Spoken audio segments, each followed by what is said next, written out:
Donc, on va voir ici comment démarrer d'images tout à fait normales en couleur et les transformer en images à deux niveaux, donc qui peut servir notamment à faire des illustrations pour plein d'événements, des publications, mais aussi faire des logos. Et donc, il y a des astuces à voir dans Photoshop pour arriver à transformer des images complexes en images de niveau et en contrôlant vraiment le résultat. Donc, vous avez téléchargé tout à l'heure des portraits de personnes, donc avec plus que le visage visible. Le vêtement, c'est important pour ce qu'on va faire, parce qu'on va essayer d'avoir à la fois le vêtement et le visage, toutes les parties du visage parfaitement correctes. Donc, vous ouvrez ça dans Photoshop.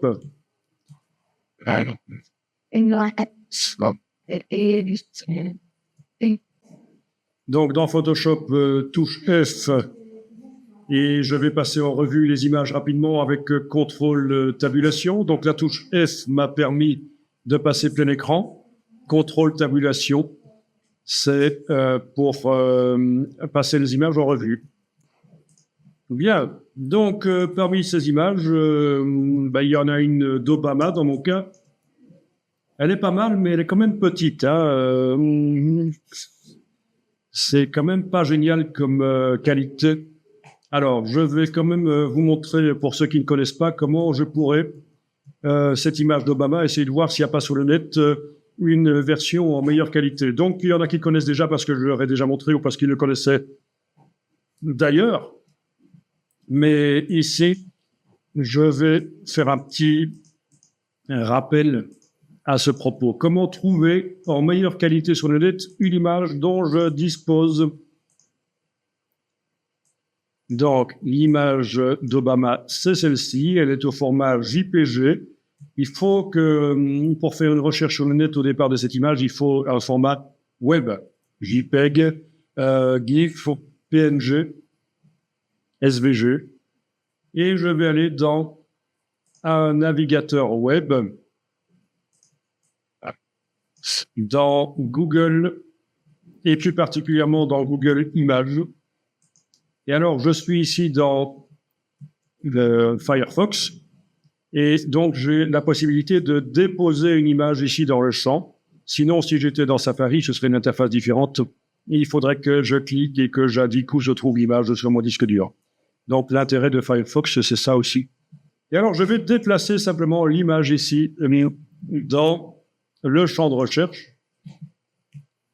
Et donc, qu'est-ce que Google me retourne? Il a analysé l'image et il a trouvé des images similaires, dont des détournements assez drôles d'ailleurs, sur la web. Donc, je vais ici demander d'afficher toutes les tailles. Voilà. Et je vois que cette image est disponible en une taille bien meilleure que celle dont je dispose ici dans Photoshop, qui actuellement est du 230 pixels sur 334. Elle est disponible en taille maximale 1240, 1750. D'accord? Vous connaissiez ce système? Bon, c'est toujours bien de savoir qu'on peut faire une recherche par image sur le web. Et donc, si je veux, je vais pouvoir essayer de trouver un site web qui me permet rapidement, ça c'est un peu délicat, ce genre de choses, voilà. Finalement, je vais peut-être arriver, voilà. La même image, c'est la même image, hein? Oui, la même image, mais avec une meilleure qualité, je vais l'enregistrer. D'accord. Donc, dans mon dossier d'aujourd'hui, Obama, voilà. Bien.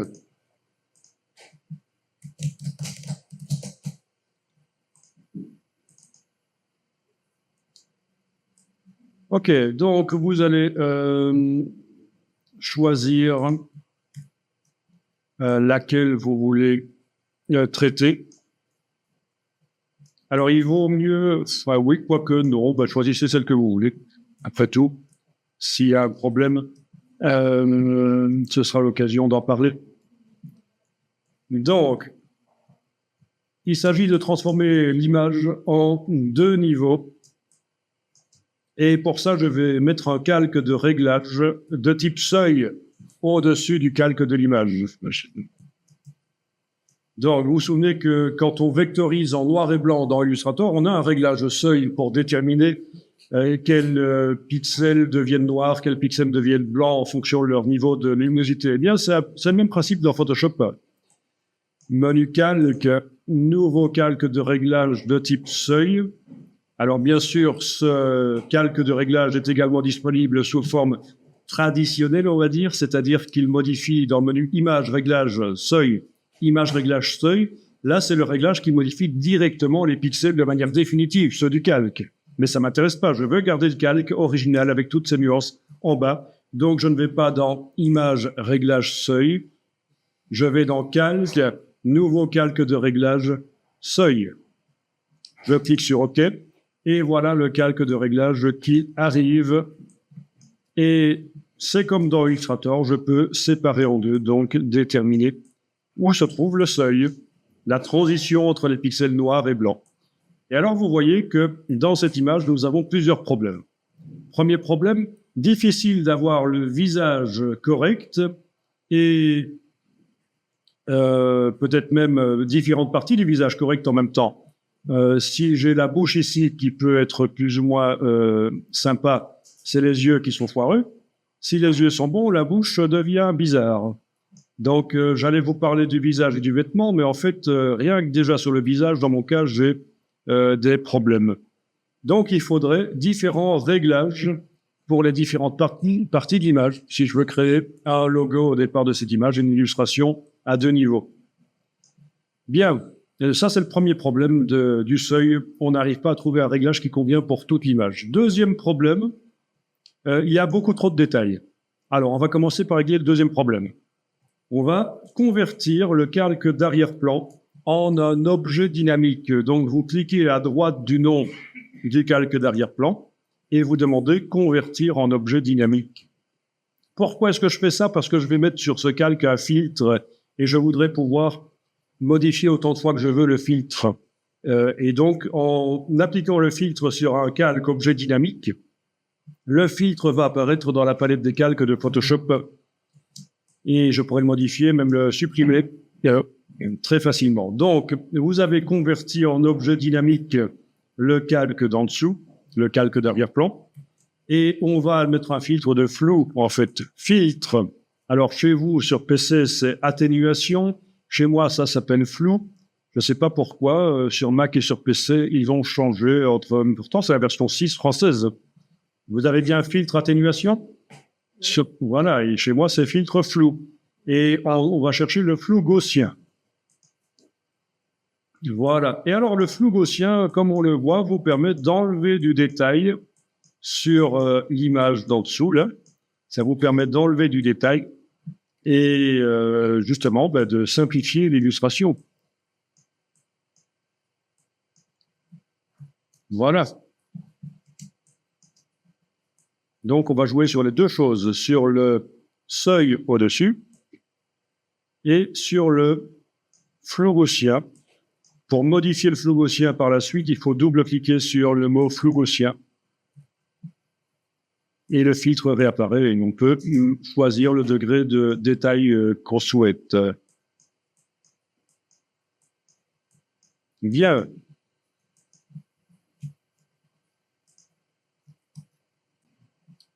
Bien.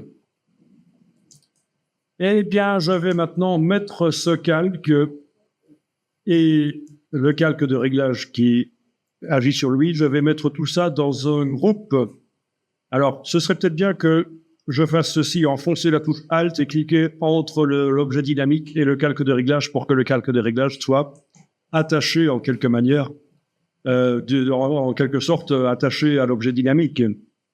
Donc, ça n'a pas une importance énorme ici, ça ne change rien dans l'image, mais donc c'est faire en sorte que le calque n'agit que sur le calque ici en dessous, avec la touche Alt. Voilà. Une fois que vous avez fait ça, vous cliquez sur l'objet dynamique et nous allons le mettre dans un groupe. Le but est de simplifier la présentation dans la palette des calques. Dans le menu de la palette des calques, on demande « Nouveau groupe » d'après des calques. Et on va l'appeler, c'est bien. Voilà. Donc, vous voyez que c'est beaucoup plus simple comme présentation. J'ai un groupe avec les 3 calques dedans. Enfin, 3 calques.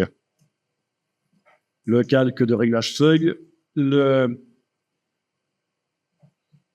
personnage et le flou gaussien et son masque de fusion pour empêcher que le flou n'aille à certains endroits éventuellement. Attention au piège, si vous voulez, parce que bon, avec cette configuration-là, on a la possibilité de travailler sur 3 choses. Il faut bien voir sur quelle chose est le cadre. Parce que on a tout souvent tendance à aller cliquer là, puis oublier qu'on est en train de travailler sur le masque des filtres dynamiques. Voilà. Bien, donc ce que je vais faire ici, c'est que je vais renommer le groupe. Donc je double-clique sur le nom, je vais l'appeler veston ou manteau, peu importe. Et puis je vais le dupliquer, le groupe.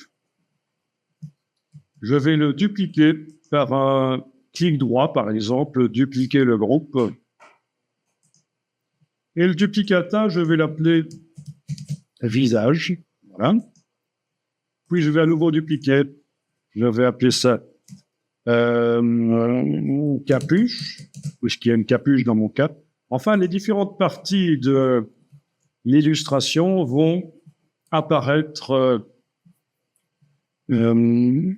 grâce à ces différents groupes. Je vais pouvoir faire un réglage différent sur chacune. Voilà l'astuce. Voilà ce qu'on ne sait pas faire dans Illustrator avec la vectorisation et le réglage seuil. Dire qu'une partie de l'image subit un seuil différent d'une autre. Et pourtant, dans Photoshop, on va y arriver. Et bien entendu, après, on va vectoriser dans Illustrator et ce sera nickel.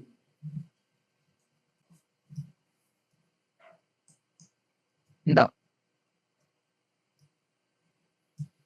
Donc, je vais ici enlever les yeux en face de 2 des groupes et travailler sur le 3e qui reste affiché.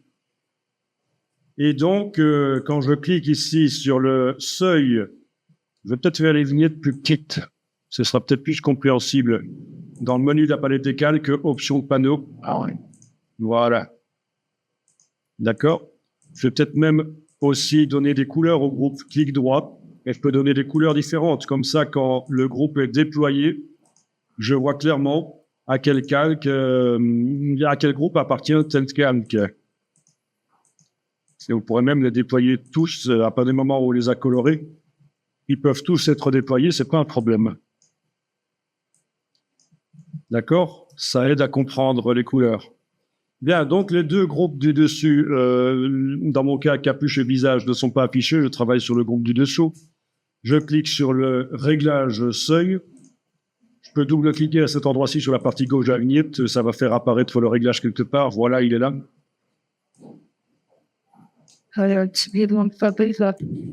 Donc, je suis en train de modifier le réglage seuil sur ce que j'ai appelé le veston. Voilà. Je modifie. Bien. Et je ne vais faire apparaître que le veston. Alors, si ça peut m'aider, je peux même enlever l'œil en face du réglage seuil, le temps de faire ça. Parce qu'en fait, je vais ajouter un masque de fusion sur le calque ici. Donc, vous pouvez enlever l'œil en face du calque de réglage seuil, le temps de faire rapidement le tour du veston dans un masque de fusion qu'on va ajouter sur l'objet dynamique ici. Donc, pour mettre le masque de fusion, le plus simple, c'est d'aller dans le menu calque, masque de fusion, tout faire apparaître. Menu calque, masque de fusion, tout faire apparaître.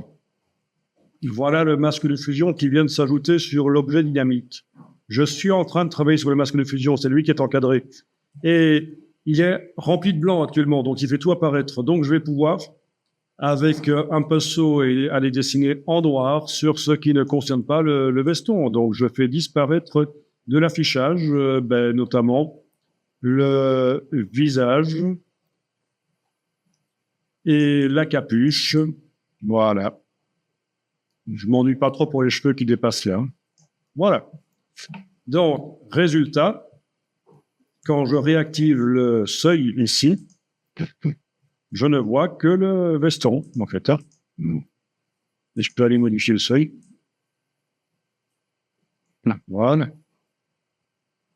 N'oubliez pas que vous avez également mis un flou gaussien. Vous pouvez double-cliquer sur le flou gaussien pour définir le degré de netteté. Pour le masque de fusion, c'est quoi? Pour le masque de fusion, menu calque en écran, masque de fusion, tout faire apparaître. Il y a des icônes en bas de la palette des calques, mais la plupart des gens ne savent pas les utiliser. Il y a des raccourcis. Et donc, je préfère y aller par le menu calque en haut de l'écran, masque de fusion, tout faire apparaître. Voilà.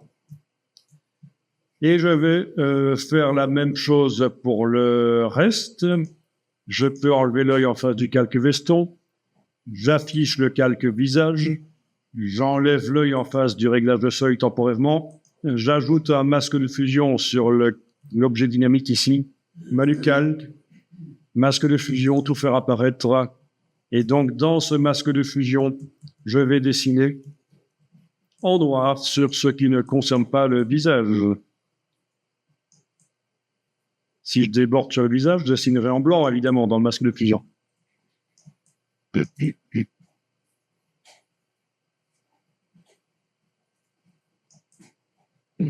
Voilà comment vous allez rapidement pouvoir faire des illustrations de niveau qui peuvent servir de logo notamment. Voilà, donc je réaffiche le calque de réglage seuil, je double-clique, ou je clique simplement puisque la palette de propriété était déjà là. Et voilà, je peux modifier. N'oubliez pas que vous avez également le flou gaussien spécifique à cette partie de l'image.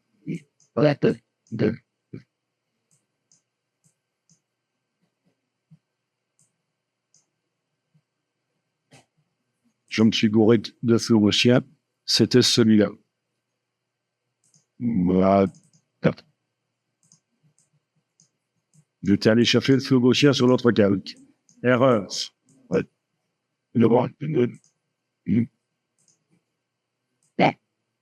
Alors, il faut qu'on mette une astuce. Non.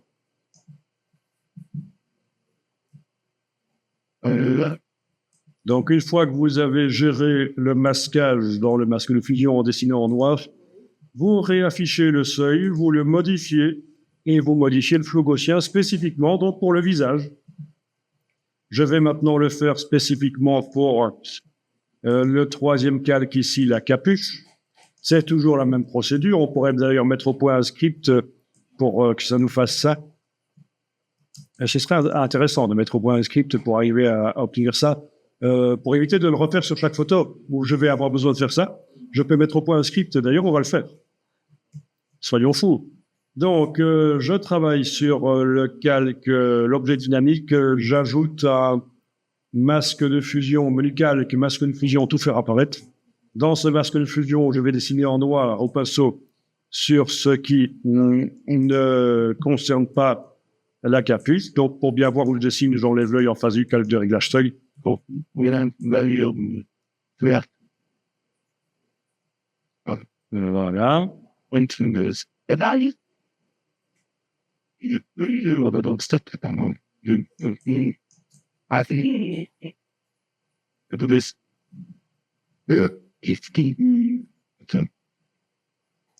Je peux remettre l'œil en face du calque de réglage seuil, aller modifier le réglage spécifiquement pour ce calque-là. Aller modifier le degré de flou, de double-clic sur flou gaussien. Voilà, ça dépend du degré de précision que je veux à cet endroit-là. Et voilà, et quand je réaffiche tous les calques, j'aurai finalement une image qui peut être intéressante et qui pourra être vectorisée.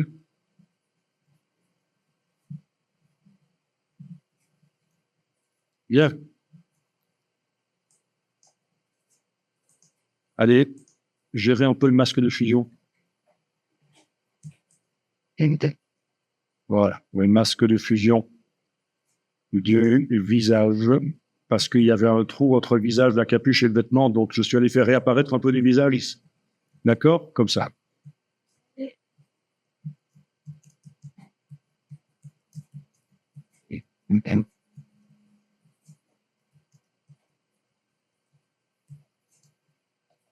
Bien.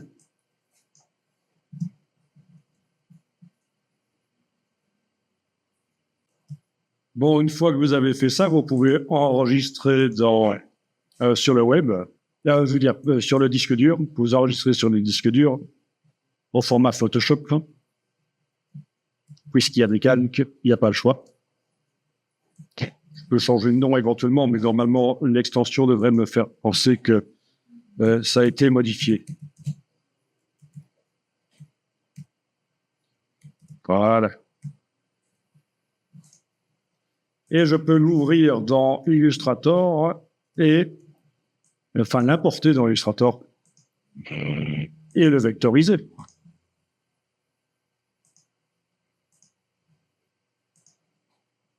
Voilà. Palette de vectorisation. Aperçu. Voilà. Et ça vectorise. Alors, c'est pas nickel, mais ça peut être changé.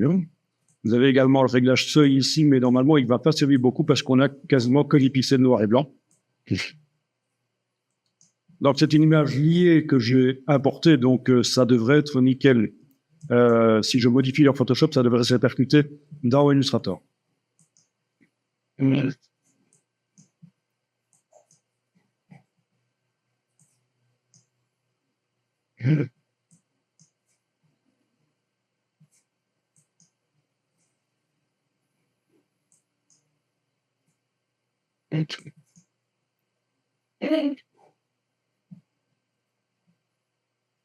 Bien, donc ça c'est la vectorisation dans Illustrator et en fait j'ai à peu près la même chose que ce que j'avais dans Photoshop, c'est-à-dire un visage trop blanc. On va aller parler de ça.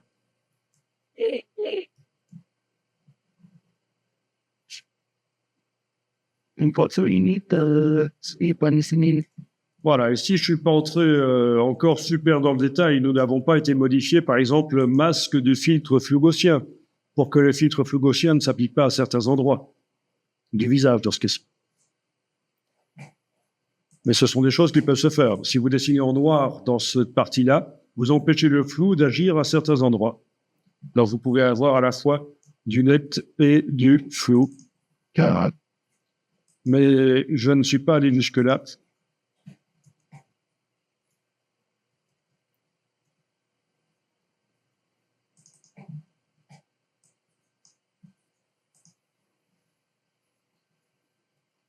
Alors, l'image que vous avez créée ici dans Photoshop, vous la gardez de côté. On va passer sur une autre, mais gardez celle-là. On va y revenir sur celle-là. Je vais d'abord, vous montrer sur une image ici, toute simple. Donc, par exemple, voilà, je vais travailler sur celle-là, qui est certainement déjà ouverte d'ailleurs. Voilà. Alors, j'avais créé un réglage de seuil. Regardez, vous allez tester après. Oui. Donc, je vous montre une autre technique ici, et je vais vous montrer après que cette autre technique peut servir à améliorer la première. D'accord? Donc, autre technique pour obtenir le 2 niveaux. Je mets un calque de réglage de type seuil, menu calque, nouveau calque de réglage de type seuil. OK. Voilà. Bien, donc j'ai mon calque de réglage de type seuil. Difficile d'avoir tout valable en même temps. Alors, je pourrais convertir le calque d'arrière-plan en objet dynamique pour mettre un flou. Mais ce que je vais faire ici, c'est que entre le calque de réglage de type seuil et que je vais mettre d'ailleurs aux valeurs moyennes, 128. Voilà. Entre le calque de réglage de type seuil et le calque original, je vais mettre un calque de réglage, un nouveau calque, pas de réglage, excusez-moi. Ça va être un calque tout à fait normal. Menu de la palette calque, nouveau calque. Et je choisis un calque de type en mode incrustation. Donc regardez, et je vais cocher ceci, couleur neutre. Donc je veux que ce calque qui est en mode de dessin, donc les modes de dessin ici, en mode de dessin incrustation, je veux qu'il soit rempli d'origine de 50% de gris. OK. Donc le voilà, c'est un calque, un nouveau calque en mode incrustation, rempli de 50% de gris. Alors ça sert à quoi? Je vais d'abord vous le montrer en enlevant l'œil en face du calque de réglage seuil. Je vais dessiner en gris clair et gris foncé dans ce calque et ça va modifier l'intensité lumineuse de ce qui se trouve en dessous. C'est quelque chose qu'on utilise pour faire des retouches photo au niveau de la lumière, en fait. Voilà. Donc, vous voyez, j'arrive à éclaircir. Si je dessine en gris clair, donc je suis en train d'amener du gris clair dans le calque qui est rempli de gris à 50%. Et ça éclaircit, parce qu'il est en mode incrustation. OK? Si je dessine en gris foncé, ça va assombrir. Voilà. D'accord? Donc, vous avez compris, en fait, l'intérêt de ça. Je vais dire, on recrée ici, nouveau calque, incrustation, couleur neutre, OK. Mais c'est que ça va me permettre d'influencer le seuil. J'influence, en modifiant la luminosité de ce qui se trouve en dessous, je vais pouvoir faire ressortir des détails ou pas. Par exemple, là, je vais dessiner en gris clair dans ce calque aussi. Voilà, ça éclaircit. Je vais surtout éclaircir à l'endroit des cheveux, voir si je peux éclaircir à l'endroit des cheveux. Il n'y a pas grand-chose à faire ressortir comme détail, visiblement. Si, il y en a quand même.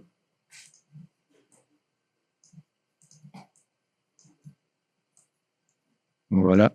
Il apparaît petit à petit. Il faudrait vraiment dessiner en blanc pour y arriver là. OK. Puis si je dessine en gris foncé, voilà, ça modifie, donc ça assombrit. Donc je peux aller donner des petites touches pour assombrir. Voilà. Si c'est trop, je dessine en gris clair pour rééclaircir. Voilà. Donc je vais comme ça gérer ce qui se trouve en dessous, modifier, faire ressortir du détail. Donc c'est une chose qui peut se faire en fait. Hein. J'assombris plus ou moins. Voilà. Bon.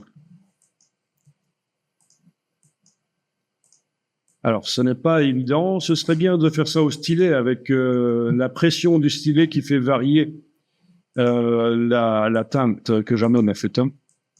Mais bon, c'est pas si évident que ça. OK. Bien voilà, donc on arrive à modifier et à modeler et vraiment obtenir ce qu'on veut obtenir. OK. Donc, si j'enlève l'œil en face du calque de réglage seuil, je vois que je viens d'éclaircir et d'assombrir différentes parties de la photo originale.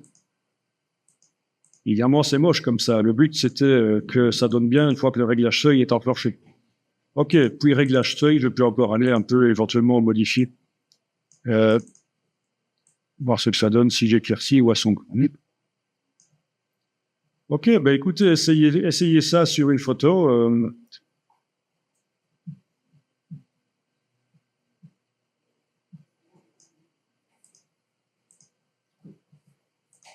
Alors, si vous voulez, vous pouvez utiliser la palette nuancier qui propose des différents niveaux de gris. Oui, pas tellement de niveaux de gris différents, finalement.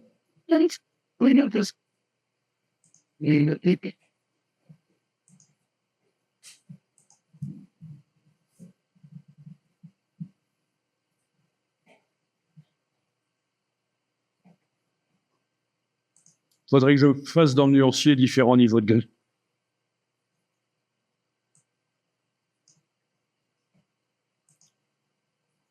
Pour aller rapidement puiser des teintes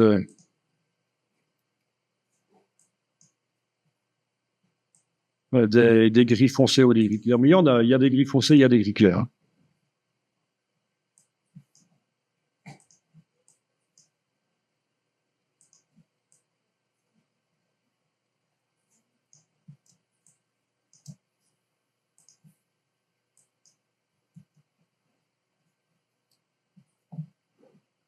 Oui, on peut aussi jouer sur l'opacité. Ça va être un peu compliqué. Ouais.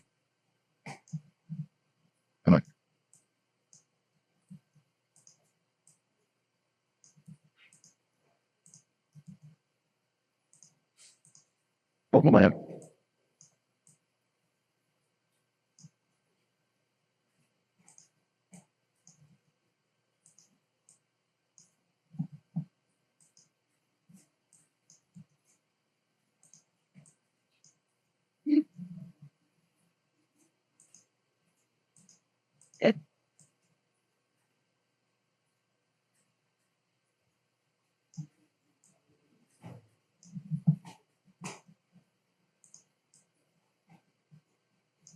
Bon, le but étant évidemment que quand j'amène ça dans Illustrator, j'obtienne quelque chose qui ressemble à ça en fait, hein, quitte à le corriger après. Oui. Donc quand je vectorise, je vais pouvoir obtenir quelque chose qui ressemble à ça. Ah oui, c'est que. Nouveau document Illustrator, importé. Voilà. Et puis vectoriser en noir et blanc. Voilà. Définir le degré de détail avec le curseur tracé.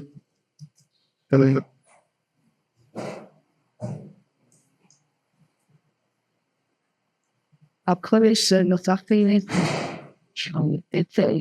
Ah oui, au fait, rien n'interdit aussi dans Photoshop de dessiner en noir et en blanc. Par exemple, ici, au-dessus du calque seuil, je peux dessiner dans un calque vide que je crée, tout à fait normal, le calque, cette fois-ci.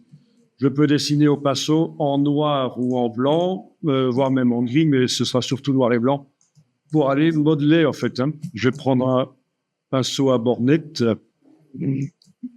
voilà, et je peux aller modeler les choses comme ça, si je veux. Voilà, c'est pas interdit. Hein. Ici, je passe en noir, je dessine en noir, voilà.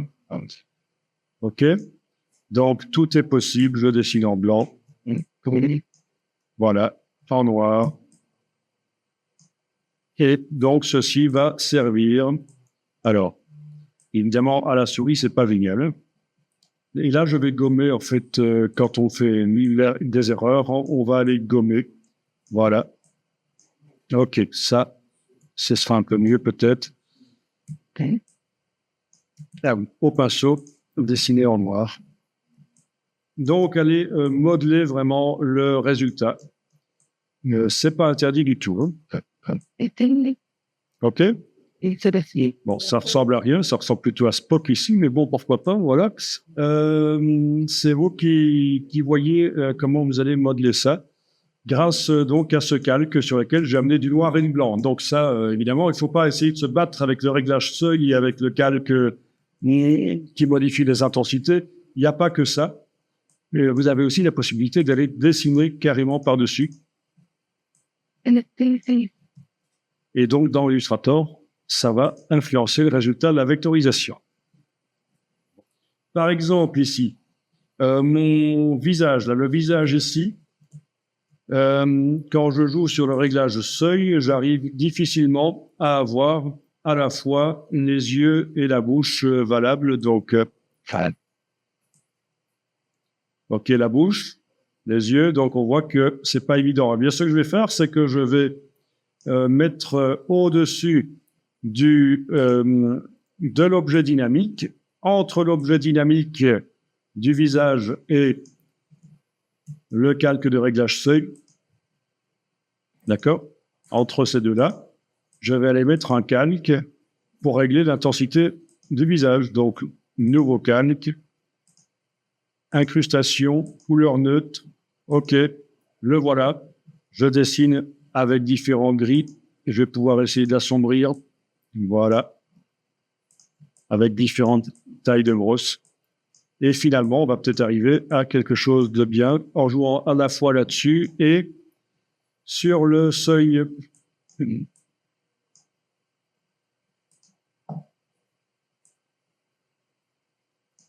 Donc, je vais éclaircir les yeux maintenant. Voilà. OK. Le seuil. Éclaircir.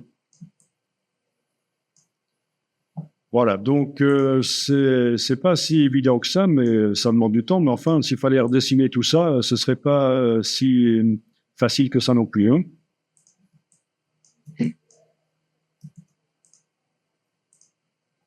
Voilà, bon, finalement, j'arrive à peu près à quelque chose de valable. Et quand j'enregistre,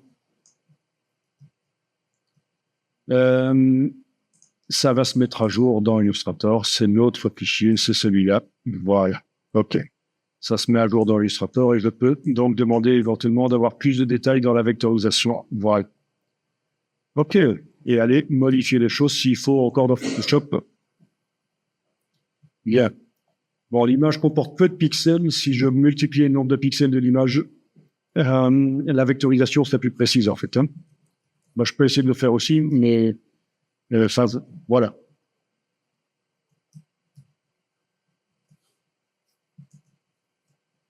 Image, taille de l'image. Ben oui. Image, taille de l'image. Si je passe à 200%, donc 4 fois plus de pixels. Voilà. Il y a 4 fois plus de pixels. Il est probable que la vectorisation de Illustrator va fonctionner peut-être un peu mieux. J'ai pas enregistré l'image, donc je l'enregistre. Fichier enregistré. Voilà.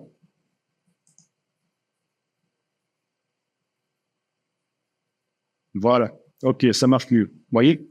Il y avait un œil qui était totalement noir là tout à l'heure. Et maintenant que j'ai multiplié dans Photoshop par 4 le nombre de pixels en allant dans Image, taille de l'image, il y avait très peu de pixels dans cette image. Maintenant, la vectorisation fonctionne mieux. Donc le nombre de pixels dans l'image influence aussi la vectorisation. Pensez-y. Bon, c'est du cas par cas, vraiment, on est dans le cas par cas. Ça va pas. Ah, quand l'image est trop grande, il faut trouver le juste milieu, oui. Mais bon, l'image trop grande, c'est souvent quand ça fait plus que 1000 pixels sur 1000. Ici, je suis encore dans des tailles tout à fait acceptables, 800 sur 1000. Tout à l'heure, on était à 3000 sur 3000, et là, il avait mis le message. Mais bon, 3000 sur 3000, ça fait une image de 9 mégapixels. Ici, une image de 800 sur 1200, ça fait 1 mégapixel à peu près. Donc, c'est quand même 9 fois moins. C'est 3 fois moins à peu près en largeur-hauteur, mais 9 fois moins en surface. Donc, voilà, les pixels, ça augmente vite hein, la quantité de pixels. OK, parfait. Il nous reste à voir comment faire un script pour nous créer automatiquement tous ces groupes qui sont assez ennuyeux à créer finalement. Et comme ça, on pourra attaquer rapidement, en 10 secondes après avoir ouvert l'image, on pourra attaquer le travail des seuils. Ça.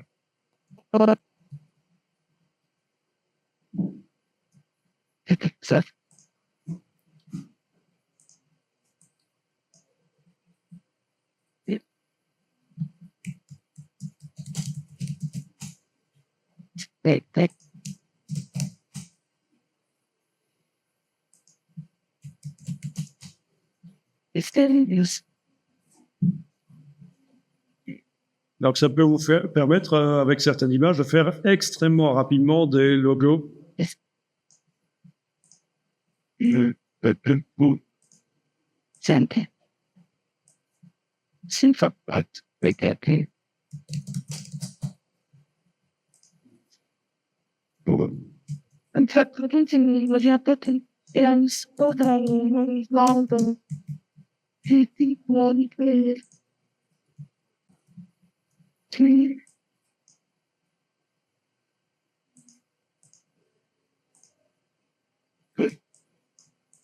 OK.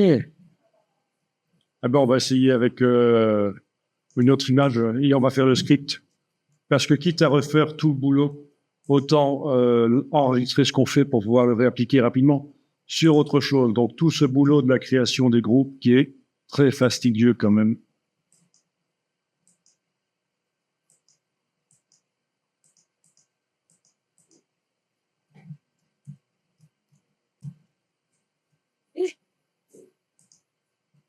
No, Father, the point flame and On va refaire tout le travail en enregistrant ce qu'on fait pour pouvoir le réappliquer sur n'importe quelle image par la suite. En 10 secondes, c'est Photoshop qui va bosser. C'est ce qu'on appelle les scripts.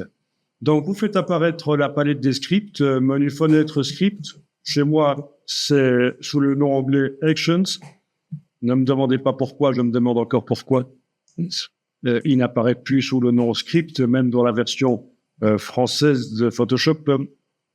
Mais bon, voilà. Dans la palette des scripts, vous allez créer un nouveau dossier en cliquant sur le nom du dossier ici.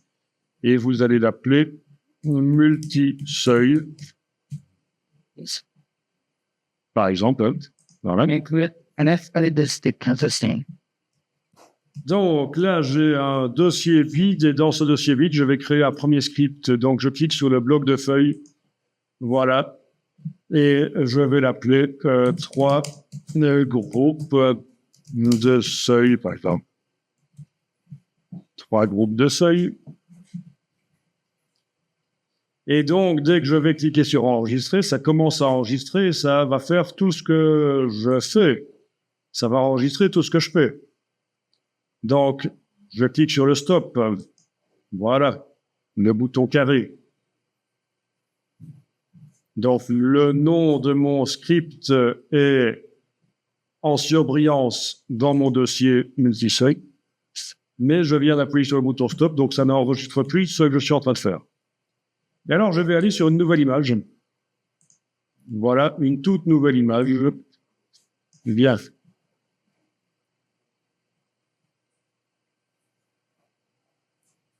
Et j'avais une nouvelle image, une des autres images.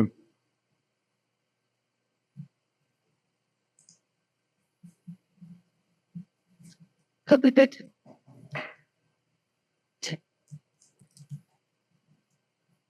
Et donc, je suis sur mon autre image ici. Je vais commencer l'enregistrement.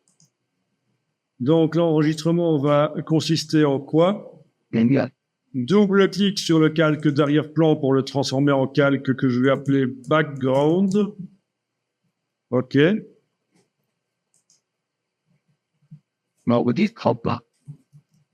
Donc, si je regarde dans ma palette des scripts, je vois qu'une première action a été enregistrée qui consiste à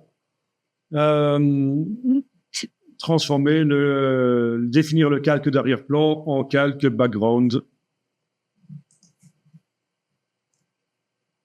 Donc, surtout, sachez que tout ce que vous enregistrez, tout ce que vous faites maintenant en Photoshop est enregistré.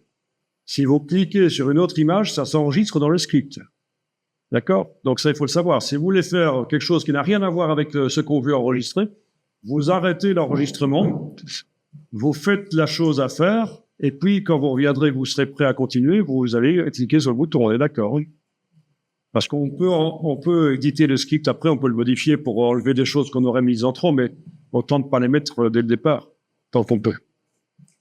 Donc, ça continue à enregistrer.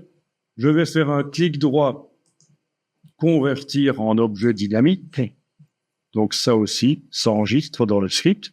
Je vais ajouter un filtre de flou gaussien.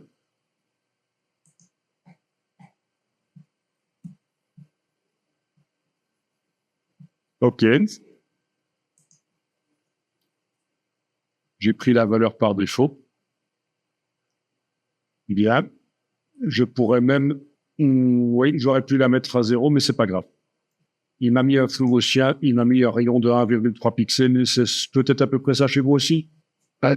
Bon, c'est la valeur par défaut, mais c'est pas grave.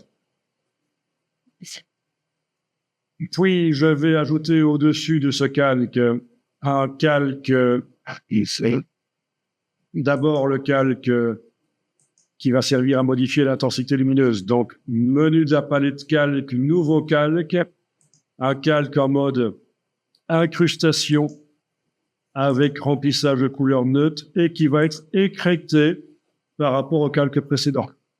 Donc, vous cochez ceci aussi pour qu'il n'agisse que sur le calque d'en dessous, c'est-à-dire le background. OK, mais voilà. Donc, tout ça s'enregistre dans le script. Donc, un nouveau calque en mode incrustation, rempli avec la couleur neutre. C'est ce qu'on vient de faire.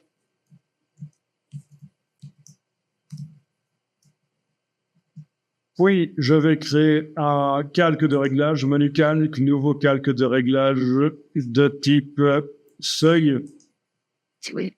également écrété par rapport au calque précédent.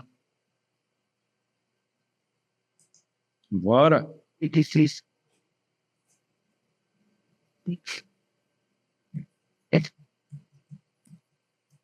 Puis, je vais cliquer sur le calque background et le mettre dans un groupe.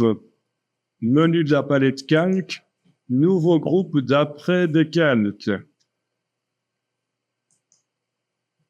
OK. Donc, ceci s'enregistre également. Puis, je vais dupliquer le groupe. Clic droit, dupliquer le groupe. OK. Clic droit, dupliquer les groupes. OK. Et voilà, mon script est terminé. Ah, je pourrais renommer ceci. Oui, je peux renommer le groupe 1 copie en groupe 2, et groupe 1 copie 2 en groupe 3. Voilà. Ça aussi, ça s'enregistre. Je peux cliquer sur le bouton stop. Mon script est prêt à être utilisé sur n'importe quelle image. Il va me créer donc cette configuration-là, normalement assez rapidement. Eh bien, vous avez cliqué sur le bouton stop. Nous allons tester ça sur une image qui n'a encore rien. Donc voilà, par exemple, celle-ci. Elle n'a qu'un calque d'arrière-plan dans la palette des calques. Bon. Alors, vous cliquez sur le nom du script. Ça, c'est le nom du dossier. C'est pas le nom du script. Le nom du script. Et vous allez appuyer sur le bouton de lecture. Et voilà, c'est fait. Donc, en une seconde, il vous a fait ce qui vous prend 5 minutes à faire. Donc, ça, c'est pratique. Il faut penser à ça au script. Il faut penser que vous pouvez vous aider. Ah, on avait oublié quelque chose. On avait oublié de mettre des couleurs sur les groupes. Mais c'est pas grave, on peut encore modifier le script après. Parce que c'est vrai que quand c'est ouvert, on voit pas trop, hein. Il manque les couleurs. Est-ce que ça a fonctionné chez vous, le script? Vous avez réussi à le jouer? Oui, méfiez-vous du piège, hein. Je vous ai bien dit, cliquez sur le nom du script, pas le nom du dossier. C'est ça qu'on essaie de lire. On ne lit pas un dossier, on lit un script. OK, donc je peux essayer de modifier le script. Je vais l'ouvrir. Je vais me mettre à la dernière ligne ici et je vais continuer l'enregistrement. Qu'est-ce que je dois faire? Je dois faire clic droit sur le groupe 3, lui donner une couleur. Clic droit sur le groupe 2, lui donner une couleur. Clic droit sur le groupe 1, lui donner une autre couleur. Voilà. Et j'arrête l'enregistrement du script. Donc, normalement, maintenant, si je joue ce script sur une autre image qui n'a encore rien du tout, comme celle-ci, voilà, je clique sur le nom du script, je le joue, il va me faire la même chose, mais cette fois-ci, il y aura les couleurs sur les groupes. Voilà, c'est fait. Nickel. Et je pourrais même lui demander d'ouvrir les groupes après avoir fait ça. Ben oui, je vais encore modifier le script. Je clique sur la dernière ligne. Ah oui, il faut que je ferme les groupes. C'est logique, hein. Si je veux lui faire enregistrer l'action d'ouvrir les groupes, il faut qu'il soit fermé au moment où j'enregistre le script. Donc ça est très logique. Voilà, il va m'ouvrir les groupes ici.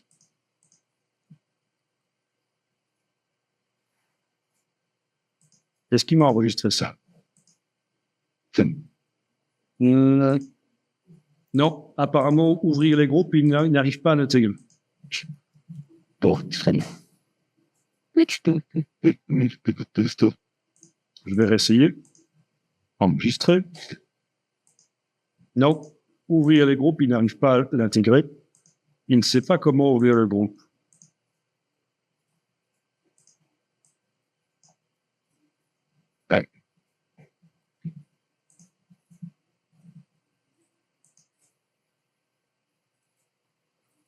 Il n'y a pas d'option déployer le groupe.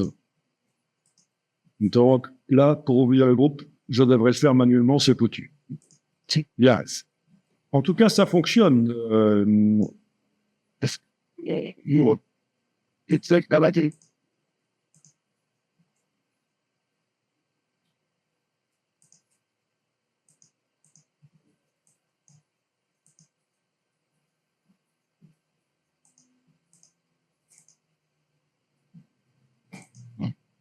Ce que je pourrais lui demander dans le script, c'est une fois qu'il a fait ça, d'enlever l'œil en face des deux du dessus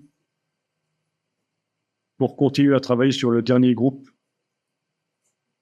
sur lequel on avait travaillé dans le script, c'est le groupe 1. Voilà, je viens de lui demander de masquer le groupe 2 et 3.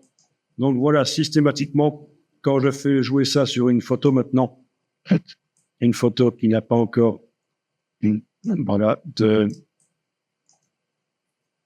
de groupe, là, voilà. Voilà, systématiquement, les deux groupes du dessus ne sont pas affichés. Et je peux travailler sur le groupe du dessous et commencer à jouer sur le seuil. Voilà. Ok, je m'intéresse à la tête de l'ours, par exemple, voilà.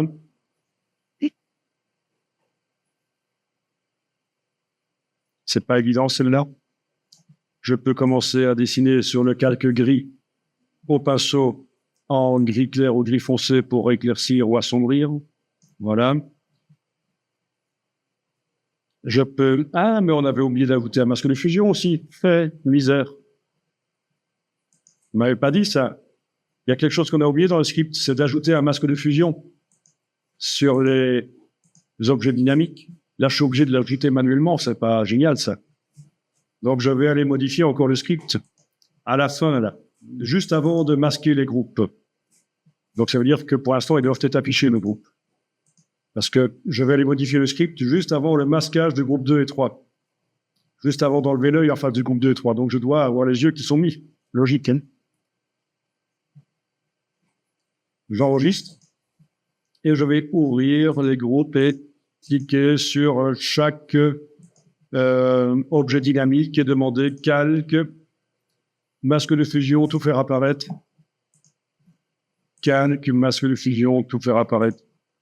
Calque, masque de fusion, tout faire apparaître. Voilà, je peux enlever l'œil. Je veux dire, appuyer sur le bouton stop dans la palette des scripts. Donc voilà, c'est un script quand même relativement complexe, relativement. Des scripts, vous allez en trouver sur le net à télécharger, et ce seront des scripts qui seront beaucoup plus complexes que celui qu'on a ici. Alors, essayons sur Obama. Je joue le script. Voilà, il l'a fait. Ah tiens, super. Il y a un problème là.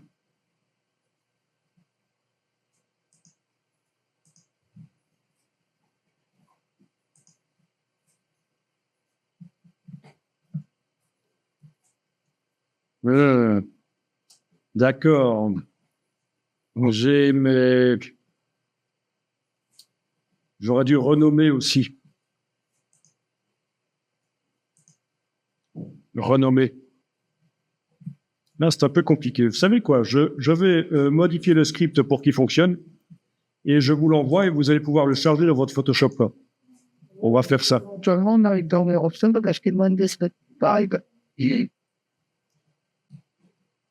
Voilà,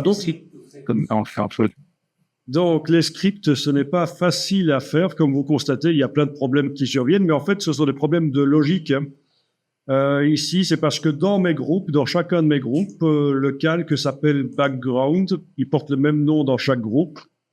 Et donc, c'est un problème. Il faudrait que j'arrive à renommer les calques, les objets dynamiques.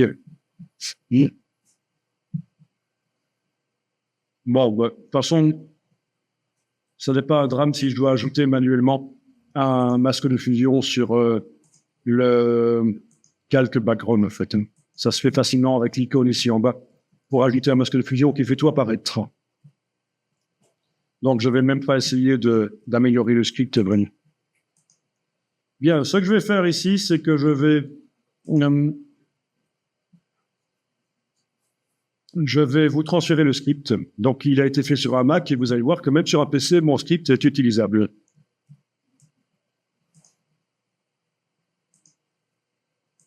OK.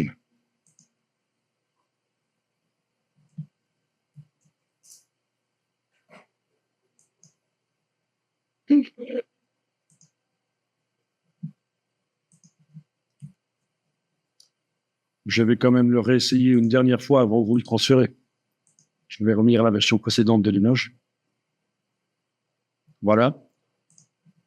Je l'essaye. OK, parfait.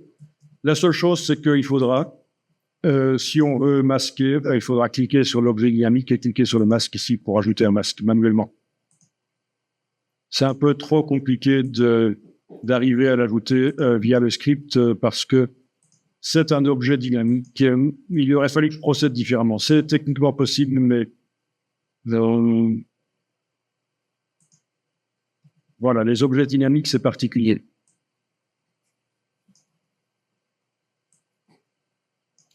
Bien, donc je vais vous transférer le script. Alors, en fait, c'est le dossier de script qu'on transfère. Donc, je clique sur le nom du dossier. Je fais menu de la palette script, enregistrer le script. Voilà, je vais l'enregistrer dans le dossier d'aujourd'hui. Multiseuil, ça c'est le nom que j'avais donné au dossier dans la palette des scripts. .atn, ça c'est l'extension des scripts. Voilà. Ensuite, je vais ici aller sur le gestionnaire de fichiers, sur l'explorateur, compresser ça en zip. Donc ça, c'est le fichier, c'est le script que je viens de compresser en zip pour pouvoir facilement vous le mettre sur un espace web. Vous allez pouvoir aller chercher via un navigateur web, en fait.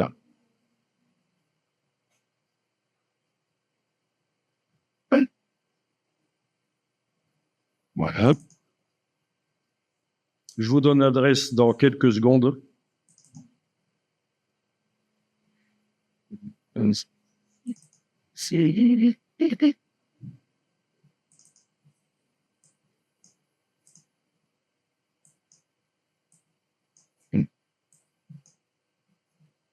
Bien. Consequently, this point had been Ouais.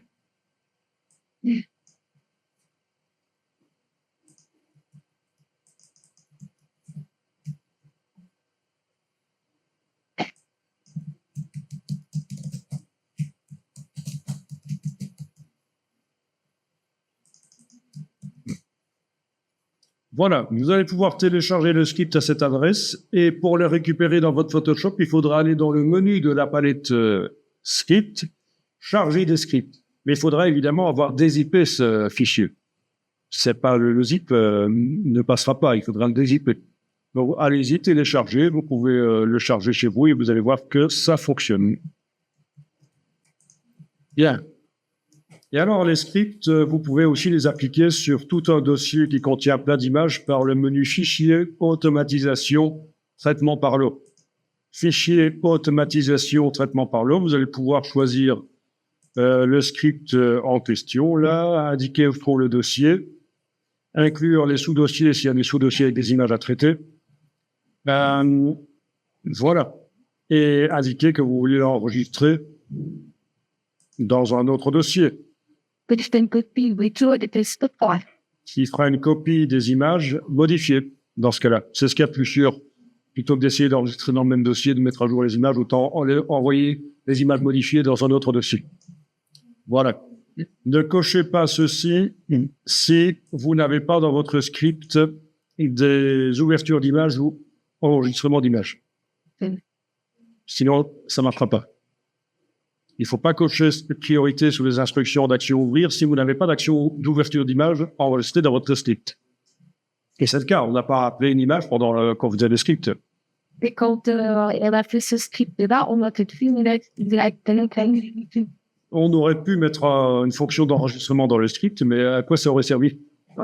Puisque le traitement par l'eau le fait enregistrer. C'est ce qu'on fait quand on veut nommer d'une certaine manière, mais bon, non, franchement, ça n'a pas d'intérêt.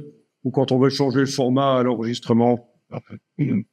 Mais donc, dans ce cas-ci, ça n'a pas d'intérêt. Mais si, oui, si je voulais l'enregistrer dans un format autre que Photoshop, en TIFF, par exemple, TIFF avec calque Photoshop inclus, là, j'aurais pu enregistrer. Et mes images JPEG que j'ouvre se retrouvent finalement en format TIFF. Voilà. Oui, parce que c'est vrai que c'est pas sûr qu'ici il va pouvoir les enregistrer. Faudrait tester parce que, en effet, j'ouvre des images JPEG et je les enregistre. Au final, elles doivent être en PSD. C'est vrai qu'il faudrait peut-être inclure dans le script l'enregistrement en format PSD. Pas sûr que Photoshop va arriver à enregistrer finalement. On a des idées qui sera fait en fait. Bon, je vous ai fourni des vidéos qui expliquent pendant 2 heures comment fonctionnent les scripts. C'est des choses de relativement complexes. Relativement. Il faut avoir de la logique et de la patience. La logique, la patience, quand ça fonctionne pas zen, on cherche pourquoi. Voilà. Voilà, ça c'est pas bon aussi. Il faut consigner les erreurs dans un fichier, sinon à la moindre erreur, à la moindre erreur, il va arrêter de fonctionner le script, le traitement par le. Donc voilà, ce sont des choses à savoir. Je voulais simplement vous signaler ici que on peut aussi appliquer le script à un dossier qui contient plein d'images comme ça, elles sont prêtes à l'avance. Et quand il fait un dossier, Non, les dossiers erreurs en général, c'est quand les dossiers qui consignent les erreurs. En général, les erreurs, ce seront c'est quand Photoshop va essayer d'ouvrir des icônes de l'explorateur fichier et de les traiter. On ne les voit pas dans les dossiers, mais elles y sont. Ce sont des fichiers invisibles et Photoshop les voit. Donc, ça va juste vous indiquer quelles sont les images qui ont foiré et pourquoi. ils n'entendent pas. Voilà, bon. OK, donc vous avez pu charger le script et le tester, ça fonctionne? Oui. Bien.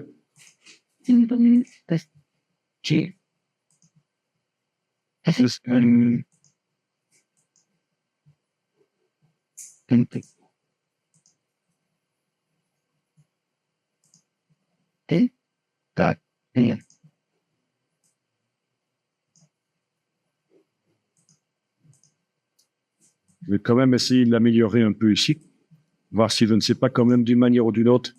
Il y a des possibilités, je suis sûr, mais de mettre le masque de fusion sur l'objet dynamique.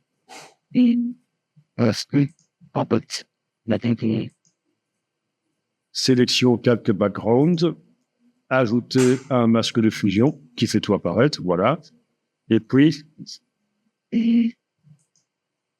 afficher calque groupe 2, activer calque groupe 2, sélection calque background, mais le problème c'est qu'il y a déjà un calque background. Il aurait fallu que je renomme le premier. Je vais voir ça. We said we want to share about moving for. Ouais, face.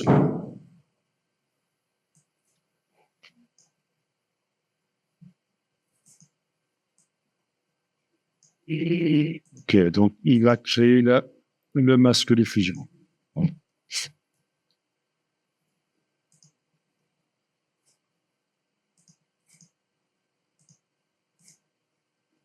Alors, voyons un peu ça. Background. Ah ouais, c'est Montréal. Ok, il m'a renommé le background, le premier objet dynamique background du groupe E. Il faut vraiment réfléchir à tout quand on fait des tweets. Hein.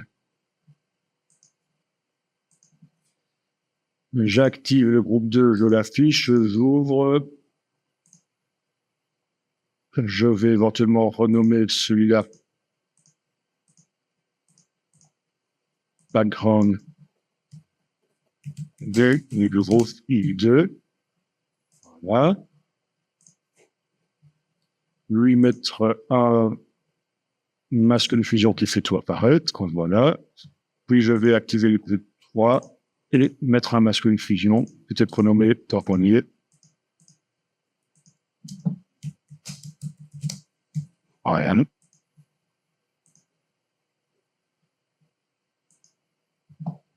OK. Bien. Eh ben, je vais essayer sur n'importe quelle image. Est-ce que je vais aller rapidement chercher là? Non.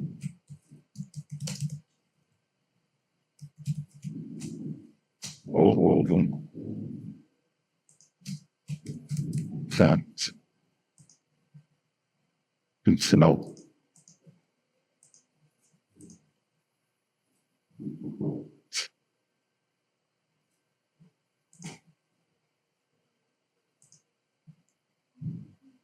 things get Third mess. So, can there's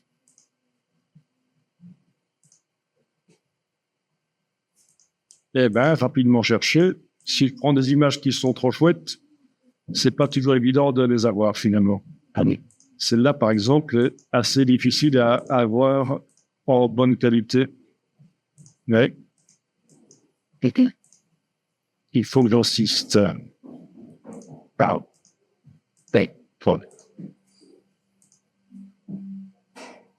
Bon, finalement, on est arrivé à la voir. Donc, je vais utiliser l'astuce que je vous ai donnée tout à l'heure. Revenir en arrière et cliquer sur recherche par image. this.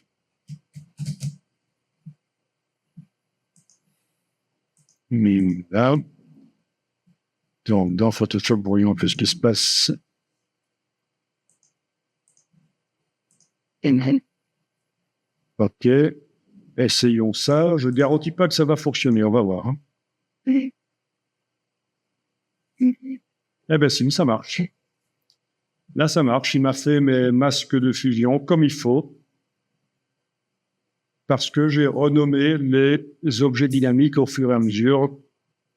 Donc, il a bien voulu. Quand je lui ai dit que, quand à un certain moment, il devait sélectionner le calque background, il savait lequel des trois il fallait qu'il sélectionne parce qu'ils ont trois noms différents. Le premier script, ça marchait pas parce que j'avais pas renommé les objets dynamiques. Donc, je vais vous enregistrer à nouveau ce dossier. Et vous allez pouvoir le récupérer à nouveau. Je vais peut-être l'enregistrer sous un nom un peu différent ici. Je vais rajouter un petit 2, comme ça vous connaîtrez, vous allez faire la différence. Voilà. Donc, le fichier de script multiseuil de ATN, je le compresse. Voilà. Et je vais le mettre sur un espace web pour que vous puissiez le télécharger.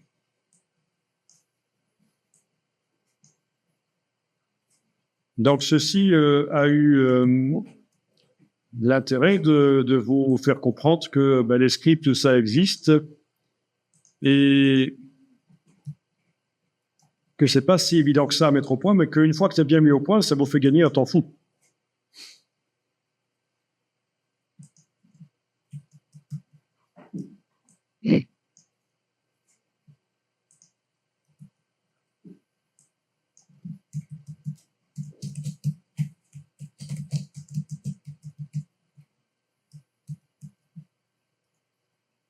Donc, voilà l'adresse où vous allez trouver le nouveau script, le nouveau dossier de script qui contient qu'un script, mais enfin, il n'y a pas le choix. Si je veux l'exporter, c'est le dossier que je dois exporter, pas le script.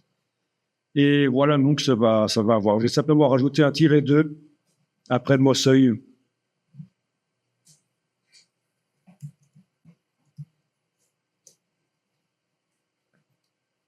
Donc, nickel, ça me fait exactement ce que je veux. Ça me fait tout le boulot. J'ai plus qu'à être créatif après.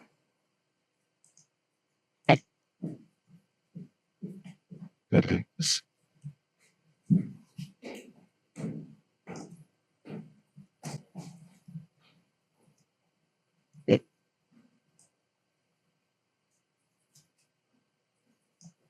Good.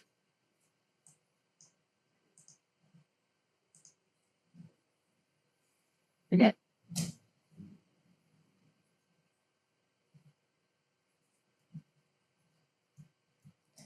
Alors, de retour dans Illustrator, vous pouvez voir que dans Illustrator, vous avez dans le menu fenêtre une palette qui s'appelle script d'action.